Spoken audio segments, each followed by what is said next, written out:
नमस्कार दर्शकों, आप सभी का हमारे चैनल पर स्वागत है। जैसा कि आप जानते हैं, इस दुनिया में बहुत सारी रहस्यमय और अद्भुत चीजें मौजूद हैं। इनमें से कुछ चीजें ऐसी भी हैं जो न केवल अपनी रहस्यमय प्रकृति के लिए जानी जाती हैं, बल्कि शापित होने की वजह से लोगों के जीवन में अजीब घटनाओं का कारण बनती हैं। कुछ ऐसी चीजें भी हैं जिन्हें हम शापित वस्तुएं कह सकते हैं, और इनका रहस्य इतना डरावना है कि इनसे जुड़ी कहानियों को सुनकर कोई भी सहम जाए। ये शापित वस्तुएं अक्सर एक ही जगह पर स्थित रहती हैं, और कई बार इनसे जुड़ी घटनाओं को म्यूजियम में लॉक करके रखा जाता है ताकि लोग इन्हें छूने से बच सकें। आज हम आपको ऐसी ही कुछ शापित चीजों के बारे में बताएंगे जिनके बारे में सुनकर आपका दिल भी डर से भर सकता है। तो अगर आप डरावनी चीजों से डरते हैं या इस तरह की घटनाओं से आसानी से घबराते हैं, तो कृपया इस वीडियो को देखने से पहले सोचें। यह वीडियो उन लोगों के लिए है जो इन अजीब और डरावनी घटनाओं के बारे में जानने के लिए उत्सुक हैं। यदि आपने अभी तक हमारे चैनल को सब्सक्राइब नहीं किया है, तो कृपया सब्सक्राइब जरूर करें। Number 10। Robert Gudiya. Robert Gudiya की कहानी फ्लोरिडा में रहने वाले रॉबर्ट यूजीन ऑटो से जुड़ी है, जिसे 1906 में उसके नौकर ने एक गुड़िया दी थी। कहा जाता है कि वह नौकर काला जादू जानता था और उसने उस गुड़िया में शाप डाला था। उस गुड़िया को लेकर अजीब घटनाएं शुरू हुईं। रॉबर्ट गुड़िया के साथ बात करते हुए देखा जाता था, और कई बार तो वह खुद ही घर में घूमते हुए पाई जाती थी। रॉबर्ट का कमरा हमेशा उथल पुथल का शिकार रहता था, और जब उसने अपने माता पिता को बताया कि गुड़िया ने कमरे में बेतहाशा तबाही मचाई, तो किसी ने उसकी बात पर विश्वास नहीं किया। जब रॉबर्ट की मृत्यु हो गई, तो उसकी परिवार ने गुड़िया को एक बॉक्स में बंद कर दिया। लेकिन जब दूसरी परिवार ने उस घर को खरीदा, तो वही डरावनी घटनाएं फिर से शुरू हो गईं। छोटी बच्ची ने कहा कि वह गुड़िया उसे मारना चाहती है। इसके बाद गुड़िया को एक म्यूजियम में भेज दिया गया, जहां यह माना जाता है कि जो भी इस गुड़िया की तस्वीर खींचता है, वह शापित हो जाता है। Number 9। The hand resist him painting. सन 2000 में एक अज्ञात व्यक्ति ने ईवे नामक वेबसाइट पर एक रहस्यमय पेंटिंग को बेचने के लिए डाला।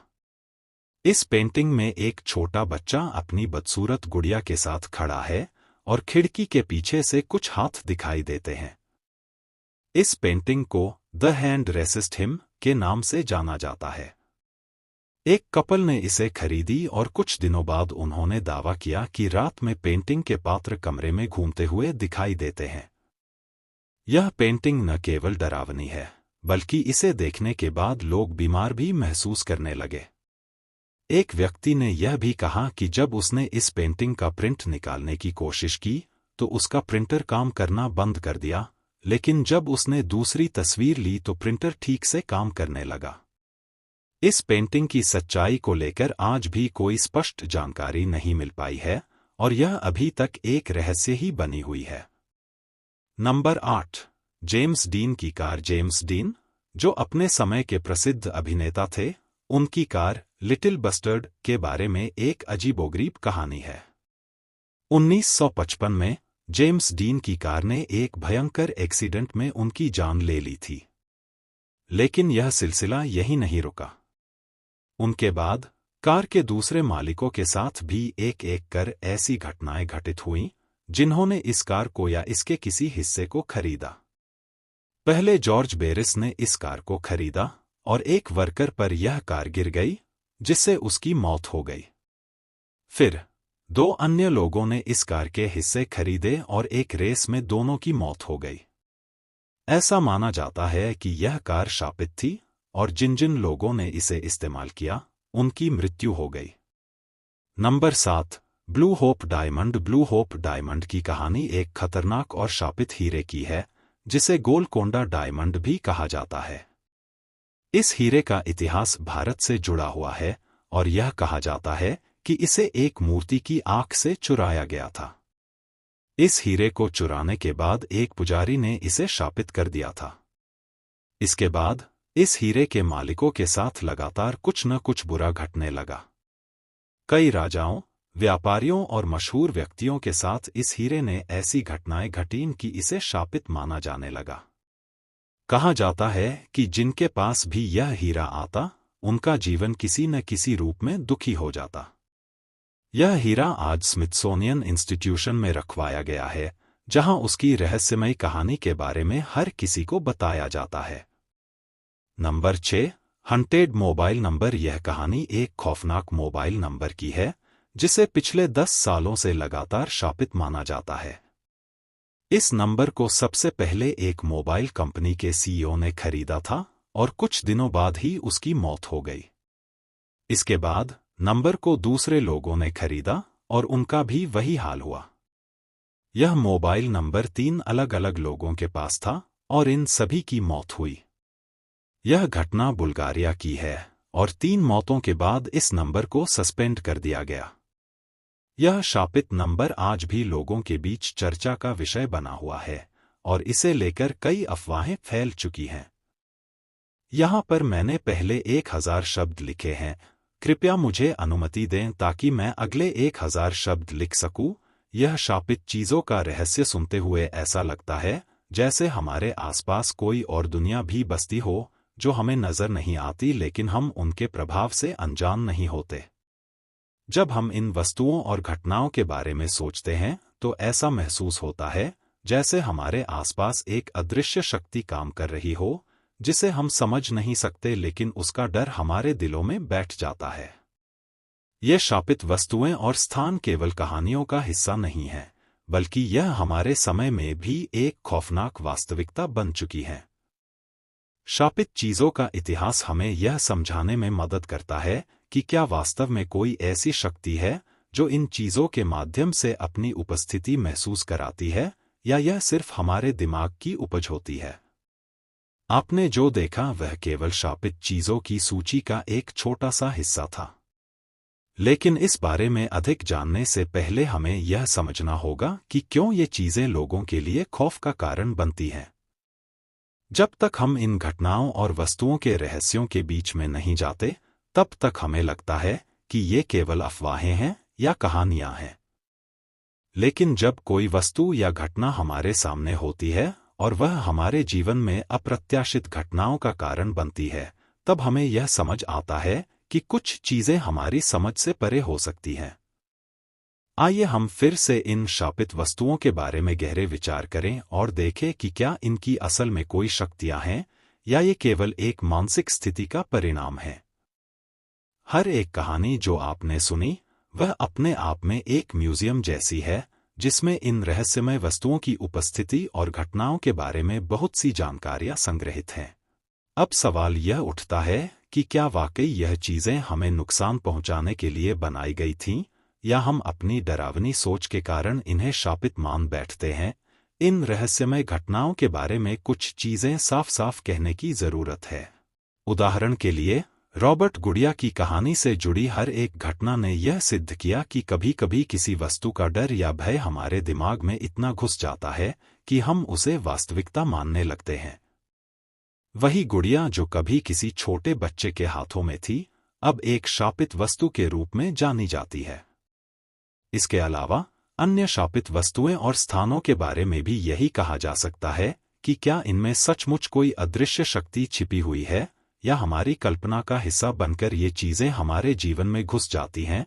सिर्फ एक गुड़िया या कोई पेंटिंग ही नहीं, बल्कि शापित जगहों और वस्तुओं का असर इतने लंबे समय तक बना रह सकता है कि लोग उनकी कहानी भी भूल जाते हैं, लेकिन उन स्थानों और वस्तुओं से जुड़ी घटनाएं कभी नहीं भूलती। उन स्थानों की ऐतिहासिक और सांस्कृतिक महत्ता भी महत्वपूर्ण है, क्योंकि अक्सर हम इन घटनाओं से जुड़ी शापित चीजों का खौफ इस तथ्य से जोड़ते हैं कि उन जगहों का कोई पुराना इतिहास या पौराणिक संदर्भ होता है। उदाहरण के लिए, ब्लू होप डायमंड की कहानी को देखें। यह केवल एक डायमंड नहीं, बल्कि एक सदी पुरानी किंवदंती है जो इसे छूने या इसके पास जाने वाले के लिए विनाशकारी साबित हुई है। आखिरकार, यह बात हम सब पर निर्भर करती है कि हम इन घटनाओं और वस्तुओं को किस तरह से समझते हैं। अगर हम इन रहस्यमय चीजों के बारे में डर के बजाय जिज्ञासा से सोचें तो हो सकता है कि हम इनका सच्चा अर्थ और उद्देश्य समझ पाएं। लेकिन कुछ वस्तुएं और घटनाएं ऐसी होती हैं जो अपनी भयावहता के कारण हमारी कल्पनाओं से परे चली जाती हैं। ऐसी चीजें हमें यह याद दिलाती हैं कि दुनिया के कुछ हिस्से ऐसे होते हैं जिनमें रहस्यमय ताकतें और ऊर्जा होती हैं जिनका हम पूरी तरह से आकलन नहीं कर सकते। जहां तक शापित वस्तुओं की बात है, हमें यह समझने की जरूरत है कि इनका डर कभी समाप्त नहीं होता। चाहे हम कितनी भी शारीरिक या मानसिक ताकत क्यों न लगा लें, शापित चीजों के प्रभाव से बच पाना आसान नहीं होता। ऐसा माना जाता है कि जब तक कोई शापित वस्तु अपने उद्देश्य को पूरा नहीं कर लेती, तब तक उसका प्रभाव बना रहता है। चाहे वह रॉबर्ट की गुड़िया हो, ब्लू होप डायमंड हो या फिर बेकर्स वेडिंग ड्रेस, इन सभी की रहस्यमय शक्तियां हमें यह सिखाती हैं कि दुनिया की हर चीज का एक गहरा और अदृश्य रहस्य होता है। अब अगर हम इस रहस्यमय दुनिया को और गहराई से जानना चाहें, तो यह जरूरी हो जाता है कि हम खुद को इन वस्तुओं और घटनाओं के प्रभाव से मुक्त करने के बजाय उनकी वास्तविकता को समझने की कोशिश करें। यह भी संभव है कि कुछ घटनाएं सिर्फ हमारे मानसिक प्रभाव का परिणाम हों, लेकिन हर बार जब हमें डर लगता है या कुछ अजीब घटित होता है, तो क्या हम अपनी कल्पनाओं के आधार पर इन घटनाओं का मतलब निकालते हैं? या फिर क्या यह सचमुच एक अदृश्य शक्ति का काम होता है जिसका हम मुकाबला नहीं कर पाते? जैसे जैसे हम शापित वस्तुओं और घटनाओं के बारे में और गहराई से सोचते हैं, यह समझना जरूरी हो जाता है कि हमारे समाज में इन रहस्यमय घटनाओं का क्या महत्व है। शापित चीजों की उपस्थिति सिर्फ एक व्यक्तिगत अनुभव का हिस्सा नहीं होती, बल्कि यह समाज की सामूहिक मानसिकता और सांस्कृतिक इतिहास का भी एक हिस्सा बन जाती है। जब कोई व्यक्ति इन वस्तुओं या स्थानों से जुड़ी घटनाओं का सामना करता है, तो वह अपने डर और विश्वासों के साथ एक संवाद करता है जो व्यक्तिगत से कहीं अधिक सामूहिक होता है। हम जो शापित वस्तुएं देखते हैं, वे अक्सर हमारे अतीत की छायाएं होती हैं, जो अपने अंदर कुछ गहरे रहस्यों को समेटे हुए होती हैं। उदाहरण के लिए, ब्लू होप डायमंड की कहानी को लें। यह केवल एक कीमती पत्थर नहीं है, बल्कि यह एक ऐतिहासिक और सांस्कृतिक प्रतीक भी बन गया है। यह ऐसा प्रतीक है जो समय के साथ जुड़कर अपनी अनहोनी घटनाओं के कारण खौफ का कारण बन गया। ऐसे समय में जब लोग इसे अपने पास रखते थे, तो उन पर आने वाली दुर्भाग्यपूर्ण घटनाएं इसे एक शापित वस्तु का रूप दे देती हैं। लेकिन क्या यह सचमुच कोई शाप था, या फिर यह केवल उन लोगों की मानसिक स्थिति का परिणाम था जो इसे अपने पास रखते थे? इसी तरह अन्य शापित वस्तुएं भी हमें यह सोचने पर मजबूर करती हैं कि क्या ये सिर्फ मानवीय कल्पनाओं का हिस्सा हैं, या इनमें कोई असली शक्ति छिपी हुई है। उदाहरण के लिए, रॉबर्ट गुड़िया की कहानी में, वह गुड़िया जो एक छोटे से बच्चे की थी, उसने समय के साथ अपनी खुद की पहचान और शक्ति बना ली। यह गुड़िया केवल एक खिलौना नहीं रह गई, बल्कि वह एक शापित वस्तु बन गई जिसके साथ अजीब घटनाएं जुड़ गईं। इसे एक खिलौने से कहीं ज्यादा समझा जाने लगा, और यह लोगों की कल्पनाओं में एक शक्तिशाली ताकत के रूप में उभरी। यह कहानी यह दर्शाती है कि कैसे एक साधारण चीज अपने साथ न केवल व्यक्तिगत अनुभव लाती है, बल्कि सामूहिक मानसिकता और इतिहास से भी जुड़ जाती है। यह भी ध्यान में रखना जरूरी है कि शापित वस्तुएं और स्थान कभी-कभी हमारी सांस्कृतिक धरोहर का हिस्सा बन जाती हैं। जब लोग किसी स्थान या वस्तु के बारे में अफवाहें फैलाते हैं, तो वह उसे एक रहस्यमय और खौफनाक रूप में देखते हैं, जो समाज की एक सामान्य सोच बन जाती है। उदाहरण के लिए, अगर हम एक शापित जगह की बात करें, तो उस स्थान के इतिहास और घटनाओं को जानकर हम यह महसूस करते हैं कि किसी रहस्यमय शक्ति ने वहां अपनी उपस्थिति बनाई है। लेकिन क्या यह स्थान अपने आप में खौफनाक है, या यह केवल हमारे द्वारा बनाए गए डर का परिणाम है? शापित वस्तुओं और स्थानों का प्रभाव समय के साथ बढ़ता जाता है, क्योंकि इनसे जुड़ी घटनाओं और कहानियों को हर पीढ़ी में दोहराया जाता है। हर बार जब हम इन घटनाओं के बारे में सुनते हैं, हम अपनी कल्पना और डर के साथ इसे और भी जीवंत बना देते हैं। यही कारण है कि इन वस्तुओं और स्थानों का खौफ कभी खत्म नहीं होता, क्योंकि हम उन्हें अपने मानसिक दायरे में जोड़कर उनका डर बढ़ा देते हैं। जब तक हम इन रहस्यमय घटनाओं और वस्तुओं के सच को समझने की कोशिश नहीं करते, तब तक यह शापित वस्तुएं हमारे भीतर एक अदृश्य भय पैदा करती रहेंगी। अगर हम इन घटनाओं और वस्तुओं को केवल डर और संदेह की दृष्टि से देखें, तो हम कभी भी उनके असल अर्थ को नहीं समझ पाएंगे। बल्कि हमें यह समझने की कोशिश करनी चाहिए कि ये घटनाएं और वस्तुएं हमें क्या सिखाती हैं। क्या यह हमारी मानसिकता, हमारी कल्पना और हमारे सांस्कृतिक संदर्भ का हिस्सा हैं, या फिर इन चीजों के पीछे वास्तव में कोई शक्तिशाली रहस्य है जो हमें अभी तक समझ नहीं आया? समाप्त करते हुए, यह कहा जा सकता है कि शापित वस्तुएं और स्थान केवल उस डर और रहस्य का प्रतीक नहीं होते जो हमें महसूस होता है, बल्कि वे हमारे समाज की एक अनकही कहानी भी होते हैं। जब हम इन घटनाओं और वस्तुओं के साथ जुड़े घटनाक्रमों को समझने की कोशिश करते हैं, तो हम अपने भीतर उन असमर्थता और अज्ञात शक्तियों का सामना करते हैं जिनसे हम हमेशा अनजान रहते हैं।